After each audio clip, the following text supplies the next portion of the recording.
Assalamualaikum warahmatullahi wabarakatuh. Apa kabar Bunda cantik, sehat dan bahagia selalu dan senantiasa dilimpahkan rezeki yang berlipat ganda.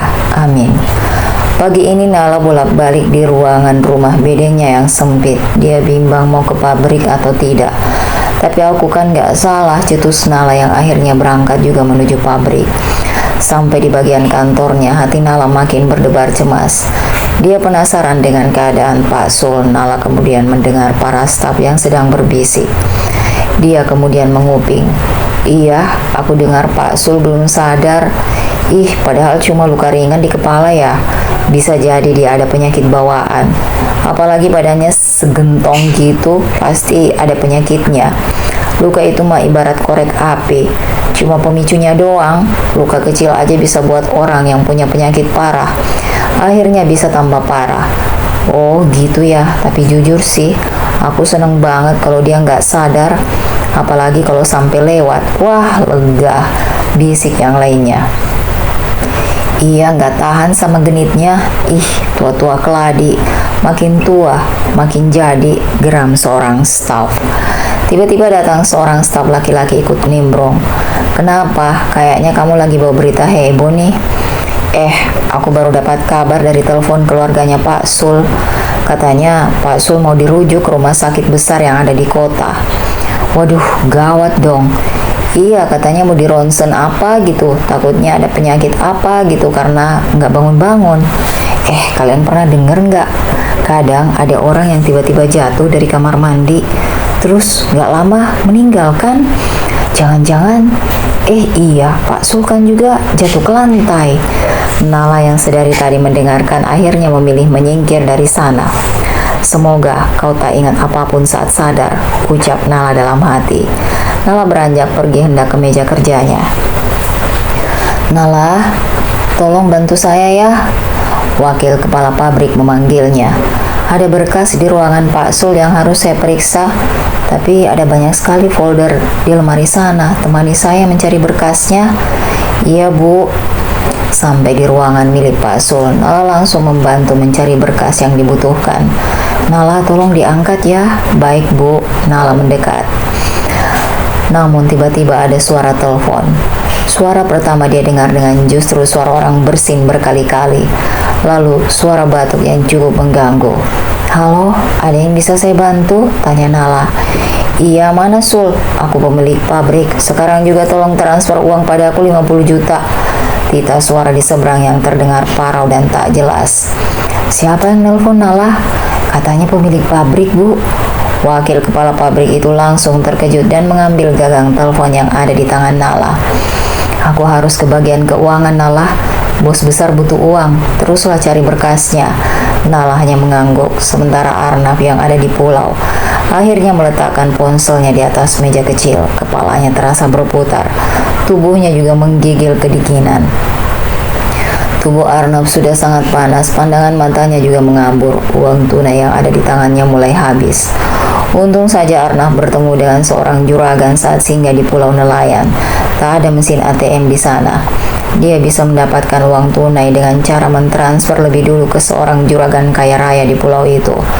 Suara yang pertama tadi kenapa rasanya tak asing, gumam Arnab.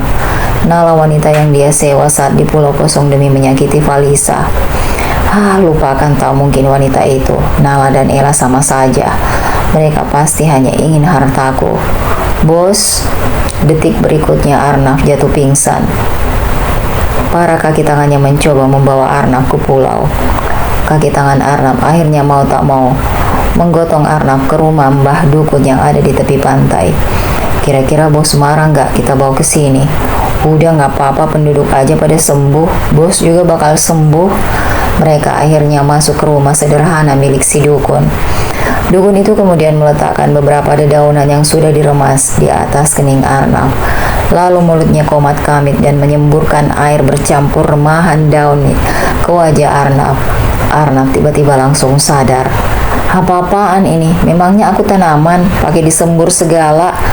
Amuk Arnab. Arnab memandang sebal pada semua kaki tangannya. Wajah dan baju Arnab basah dan banyak remahan dedaunan. Saat menatap Mbah Dukun, Arnab langsung menjerit takut. Kenapa kamu menjerit? Aku bukannya sembuh malah bisa tambah sakit kalau gini. Rumah itu membuat Arnaf bergidik ngeri. Ada beberapa keris yang disematkan di dinding bambu, belum lagi bau dupa, dan bunga warna-warni di dalam gentong air yang ada di sampingnya. Ada kain hitam yang digantungkan di atas pintu. Juga beberapa boneka aneh di atas meja kecil di sudut dinding. Tubuh Arnaf meremang dan rasanya dia ingin segera turun dari dipan bambu itu. Kau ini sudah mengusik para lelembut. Hah? Maksudnya apa, Mbah? Ada banyak aura hitam yang kalian bawa ke sini. Kamu sakit karena ada yang mengikutimu. Lelembut di hutan marah karena kalian masuk ke daerah mereka tanpa permisi. Marah Mbah Dukun itu. Kalau aku sudah menemukan orang yang aku cari, aku bakal pergi dari pulau-pulau kosong itu. Mbah Dukun memejamkan matanya. Pulanglah. Kau tak akan menemukan mereka di sekitar sini. Sebaiknya kau pulang. Sepertinya ada yang membutuhkanmu, tapi bukan di sini orangnya. Celutuk Mbah Dukun. Ramalan cuaca yang pakai teknologi canggih aja kadang salah. Apalagi cuma Mbah Dukun. Model pejamkan mata doang. Iya, aku pergi, sahut Arnaf. Tak mau lama-lama. Jangan melanjutkan perjalanan. Cucilah mukamu di air gentong itu. Kali ini Arnaf menurut. Dia merasa wajahnya kotor karena semburan tadi. Arnaf segera membuka gentong air yang ada di depan rumah bambu. Ah, pria itu terkejut. Kenapa, bos? Itu siapa? Kok jelek banget? Para preman itu melihat ke dalam air dan justru melihat wajah mereka. Oh, mungkin bos melihat wajah bos sendiri. Emangnya aku sejelek itu? Kaki tangannya itu hanya saling pandang, tak berani menjawab. Mana kaca? Aku mau lihat wajahku ini. Berlayar berminggu-minggu, Arnaf sama sekali tak pernah bercukur. Dia benar-benar fokus mencari Wira, Ella, dan Julie. Ia tak potong rambut dan tak menggunakan pembersih muka. Di pulau ini tak ada kaca satupun, maka pulanglah sebelum energimu habis di hutan-hutan. Usir Mbah Dukun. Arnaf mendengkus kesal. Dia kemudian melangkah pergi. Sementara salah satu kaki tangannya membayar dengan uang. Hei, di sini jarang menggunakan uang. Kalau bisa membayarku dengan beras dan garam atau makanan lain. Baik, Mbah, nanti aku ambil dulu di kapal. Angguk pria bertubuh besar itu lari menyusul Arnaf. Arnaf terus berjalan sambil digandeng kaki tangannya. Kalian ini bukannya bawa aku ke dokter, malah ke dukun. Bukannya sembuh, tubuhku malah basah kuyup. Maaf bos, kita panik bos, tiba-tiba pingsan. Kita tadinya mau cari dokter, tapi tempat ini gak ada dokternya. Bos, barangkali kita kejauhan mencari 3 cecunguk itu. Kita sampai di pulau yang duit pun orang gak mau. Di sini orang-orang pada barter barang bos. Aku tak peduli, aku mau menemukan mereka, lalu pulang dan mencari Valisa. Kalian dengar tadi kata Mbah Dukun? Ada yang membutuhkanku di kota. Siapa lagi kalau bukan Lisa? Hanya bagian itu yang bos percaya. Iya bos, kita disuruhnya pulang. Takutnya ada hantu di pulau berikutnya. Ah, kalian ini dasar penakut. Dia itu cuma dukun, mana tahu apa-apa. Para pria bertubuh besar itu tak berani lagi bicara. Arnaf segera dibantu berbaring di kamar yang sempit. Kemudian mengambil sesuatu di laci kecil. Wah, bos menyimpan obat? Tanya preman itu terkejut. Mereka tak pernah diberitahu kalau di kamar bosnya ada obat. Kalian seharusnya bertanya, ini obat demam. Cepat ambilkan aku air. Preman itu segera keluar. Sementara itu salah satu kaki tangannya kembali turun dan membawa beras juga garam untuk Mbah Dukun.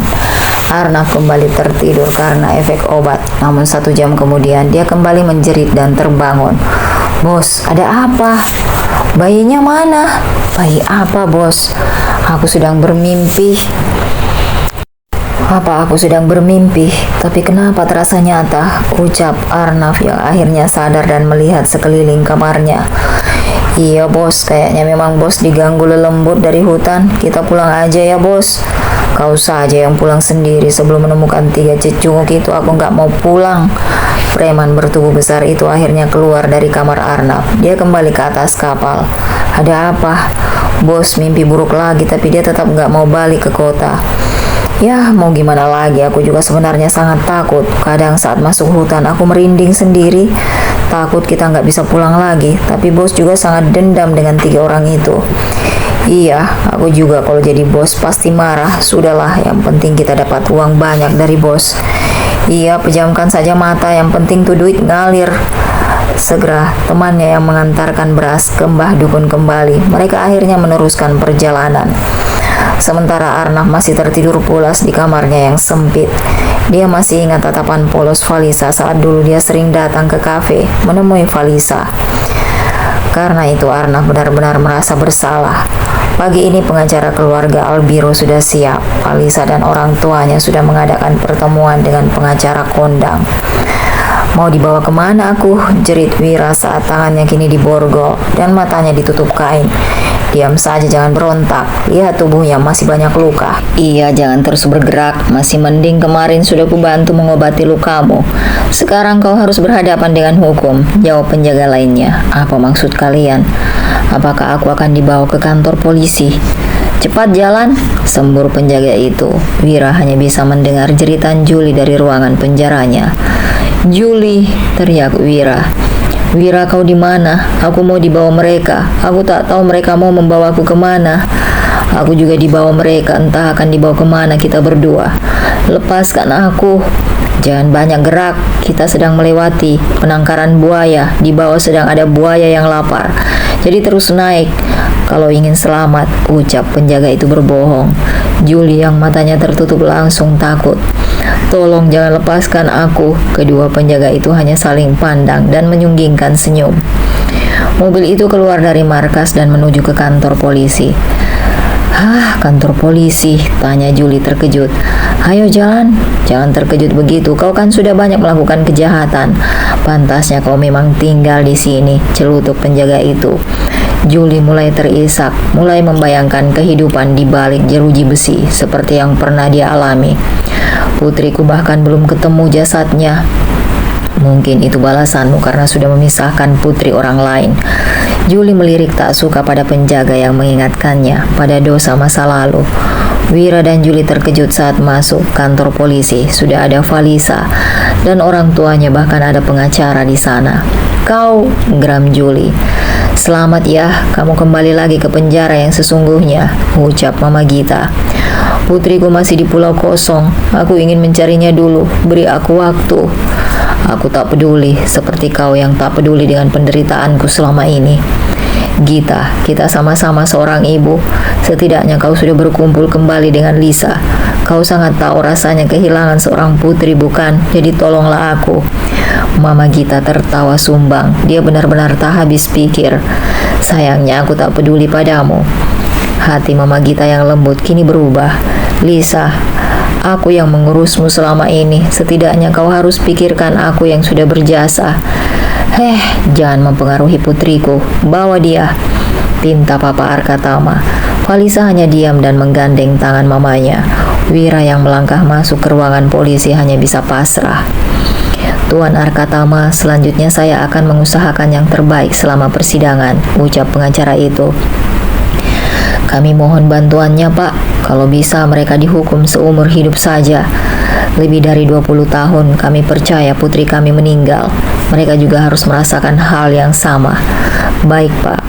Selanjutnya kita akan bolak-balik sidang dan akan menghadapi banyak pertanyaan dari pihak yang berwajib. Apa Valisa juga siap?" "Insya Allah, Pak, saya siap." 2 jam setelah Juli dan Wira dibawa ke kantor polisi, Valisa dan orang tuanya diajak Manggala kembali ke markas. "Gimana dengan Ella?" "Tante nggak mau dia sampai bertemu orang tuanya. Biar saja Wira dan Juli percaya putrinya berada di pulau kosong."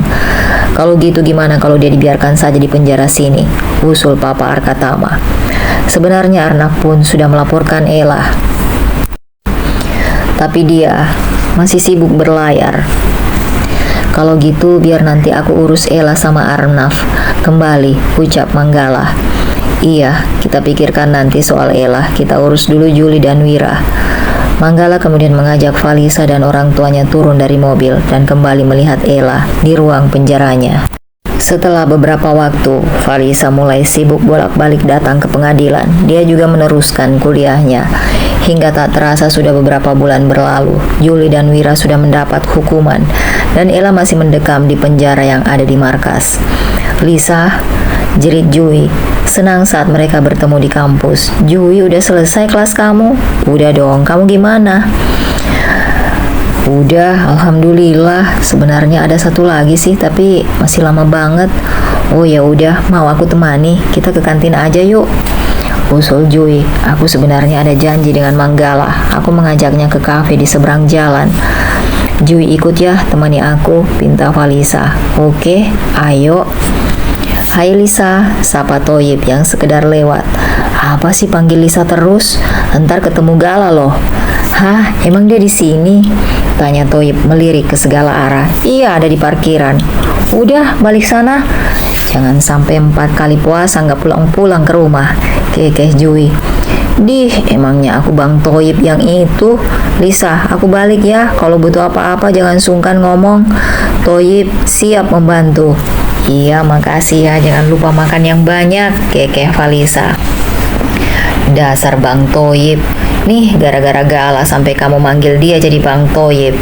Biarin aja, lucu sih. Kita pergi sekarang. Iya, mungkin Gala udah di seberang. Kita naik mobil aja ya, biar bisa cepat sampai ke kafe. Kampus Albiru terlalu luas kalau kita jalan. Bisa-bisa setengah jam baru sampai. Jui mengangguk setuju. Mereka segera ke mobil. Seorang supir membukakan pintu mobil dan Valisa juga serta Jui langsung masuk ke dalam. Jui sampai bengong saat melihat Valisa yang kini dilayani sebagai seorang nona. Lisa, ini mobilmu ganti lagi. Wah, kau benar-benar kaya, celutuk Jui. Mama bilang aku nggak boleh pakai angkutan umum lagi, takut ada apa-apa. Mama kayaknya terlalu takut dan masih trauma tinggal di Indonesia. Makanya 2 minggu sekali mobil diganti, takut ada penjahat yang mengincarku. Ini pasti gara-gara Juli itu ya. Mama kamu jadi punya ketakutan berlebih. Kasian juga mama kamu, Lisa. Oh, itu apa di paper bag? Tanya Jui. Ini hadiah untuk Gala, aku juga punya hadiah untukmu. Oh ya, Pak supir jalan ya, tolong antar kami ke kafe seberang. Siap, Nona. Mobil segera melaju meninggalkan parkiran kampus, lalu masuk ke jalan raya dan berbelok ke arah jalan satunya. Hadiah untukku? Iya dong, sebenarnya aku juga menyiapkan hadiah untuk semua temanku waktu kerja di Mansion Leonardo. Nanti supir yang antar hadiah untuk teman-teman di sana ya. Tolong Jui bagikan ya, ucap Valisa. Lisa, kenapa aku merasa kau akan pergi jauh ya? Kenapa kami semua diberi kado? Tanya Jui. Bukalah, ucap Valisa tersenyum manis. Lisa, kamu nggak bakal pergi kan? Aku nggak mau hadiah ini kalau kamu pergi. Kamu harus terima ini ya, mohon. Valisa tersenyum getir. Tak tega harus mengatakan hal yang sebenarnya. Jui mengangguk pelan. Dia kemudian membuka paper bag kecil warna hijau itu. Sebuah kotak perhiasan segera diambil Jui dan dibuka. Ada sebuah kalung cantik di dalam kotak perhiasan. Liontinnya ada huruf J, yang bagian atasnya diberi 1 permata kecil. Masya Allah, kalungnya cantik banget. Iya, secantik hatinya Jui. Lisa, kenapa aku masih sedih please? Firasatku kali ini salah kan? Tanya Jui. Tuh, cocok banget kamu pakai kalung itu. Dipakai terus ya. Iya, aku bakal pakai terus, angguk Jui yang matanya berkaca-kaca. Mobil akhirnya sampai di parkiran kafe. Sesampai di kafe, seorang pelayan kemudian menghampiri mereka. Mereka langsung memesan makanan sesuai selera masing-masing. Tumben banget seorang gadis pulau sampai kirim pesan. Pada aku minta bertemu. Apa gerangan? Gak juga, aku minta ketemu karena mau beri kado. Kado? Iya, buka aja, celutuk Valisa. Tuan Gala bukan cuma tuan muda yang dapat kado. Aku dan semua teman-teman di Mansion juga dapat, celutuk Valisa. Manggala terdiam beberapa saat. Wajahnya yang tadi santai berubah jadi serius. Aku juga udah menyiapkan hadiah untuk Anaya, Mbak Haura, Ibu Ayla, juga Dika. Kamu mau kemana gadis pulau? Valisa menarik nafas dalam-dalam. Dia sedang berusaha merangkai kata yang paling mudah untuk diucapkan dan tidak akan membuatnya menangis. Valisa menatap Jui. Mama masih trauma, Galah. Mama selalu cemas aku kenapa-napa. Jadi papa putuskan kami akan kembali ke luar negeri. Gimana kuliahmu, Lisa? Di luar negeri, kampus Albiru sudah buka cabang, Jui. Papa akan mengurus administrasinya. Aku bisa melanjutkan kuliah di sana. Aku pasti sangat merindukanmu, Lisa. Pantas orang tuamu sampai mendatangkan guru bahasa Inggris. Rupanya kau akan ke luar negeri. Kampus Albiru baru beberapa tahun ini berada di negara sana. Kalau itu memang yang terbaik, aku pasti mendukung. Wajah Manggala terlihat datar kali ini. Falisa maupun Jui tak bisa menebak isi hati seorang Manggala. Tuan Gala bukannya minta Lisa tinggal di sini, malah oke aja, cebik Jui sedikit kesal. Tante Gita pasti butuh waktu untuk sembuh. Lisa juga harus menggapai cita-citanya. Ingat janjimu, Lisa. Kau akan kuliah sampai lulus dan wisuda. Iya, insya Allah aku akan belajar dengan giat. Oke, buka hadiahnya ya, ucap Manggala yang memilih mengganti topik pembicaraan. Wah, jam tangan. Kau sangat tahu kalau aku butuh ini, kekeh Manggala. Sebuah jam tangan mewah kini sudah terpasang di tangannya.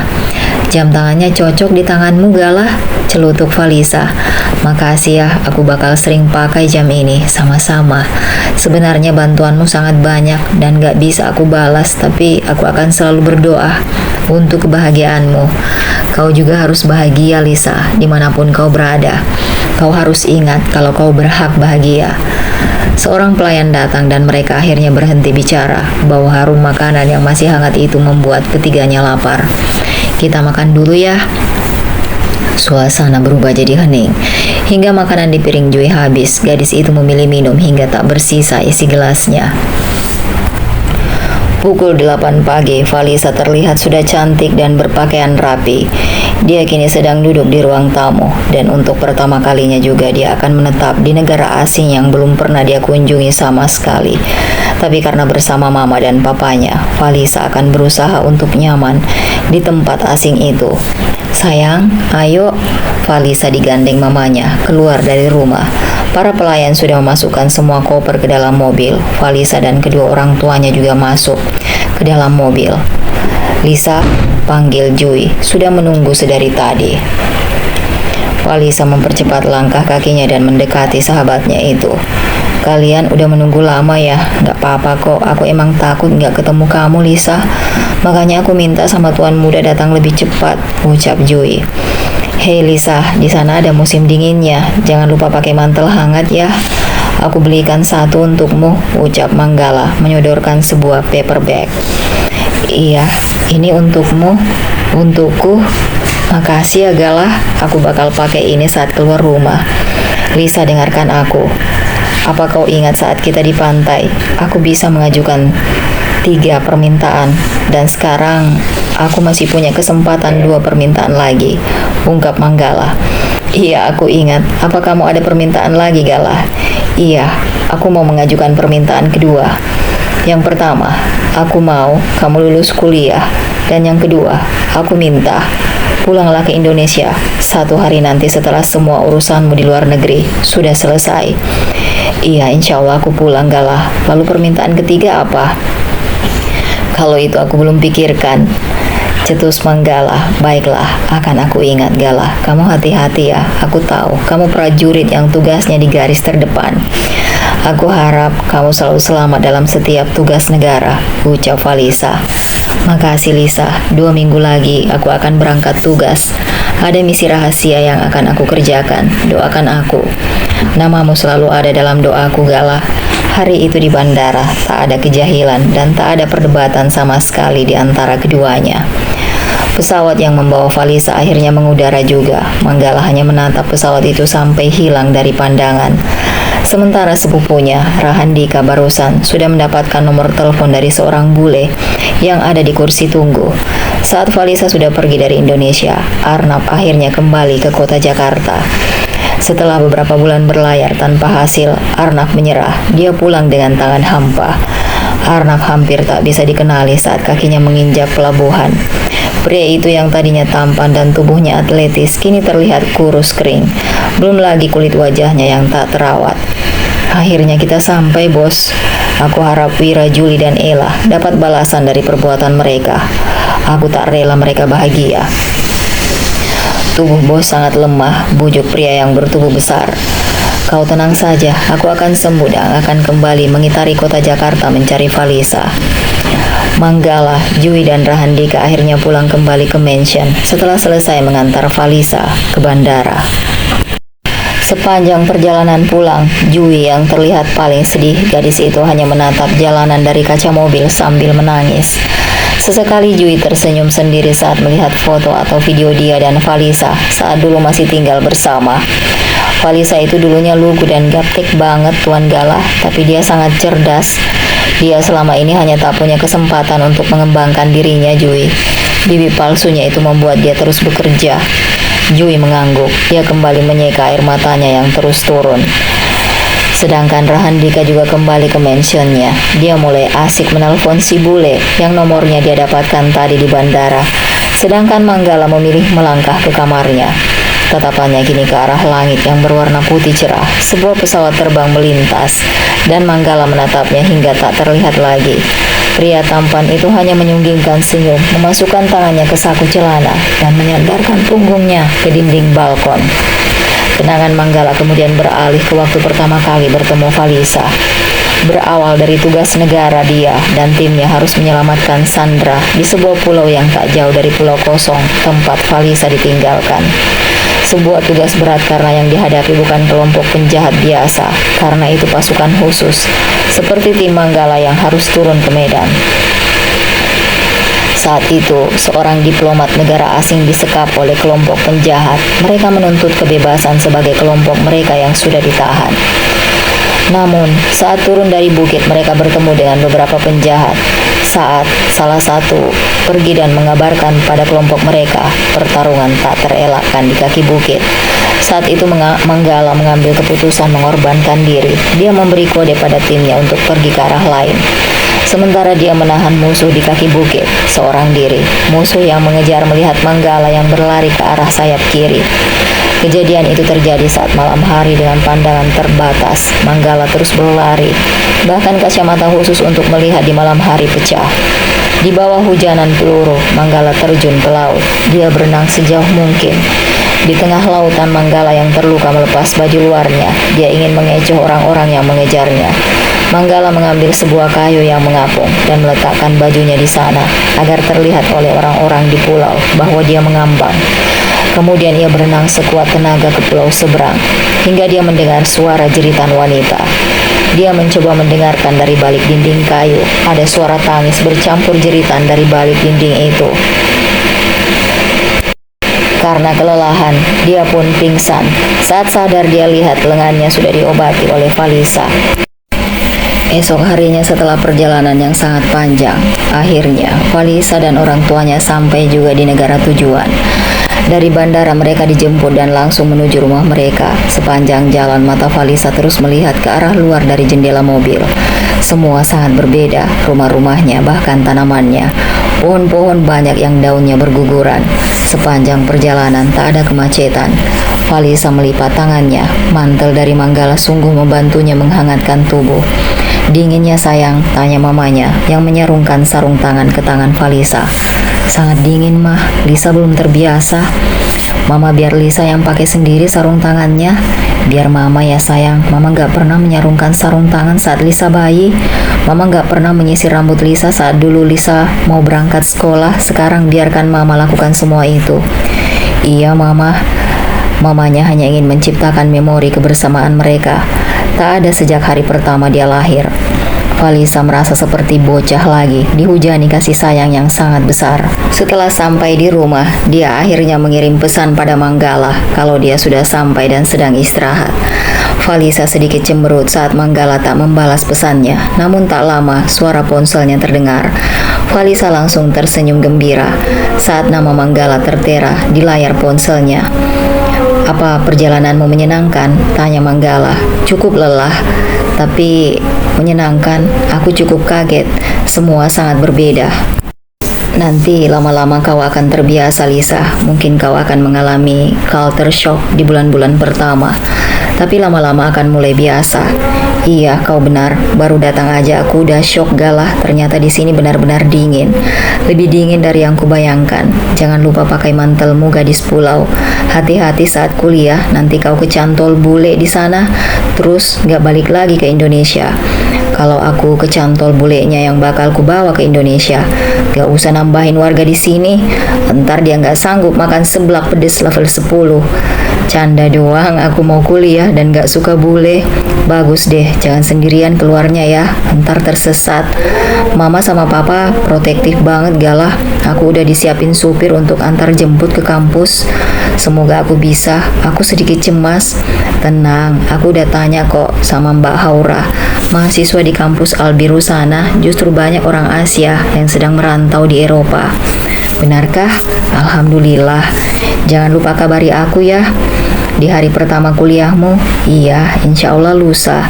Obrolan mereka terhenti. Valisa kembali bengong melihat makanan yang ada di atas meja. Tak ada menu khas Indonesia sama sekali. Sayang, cobain masakan khas negara ini dulu ya. Iya, Mah. Sayangnya, lidah Valisa tak bisa menerima rasa makanan itu. Baru hari pertama, Valisa sudah rindu dengan makanan Indonesia.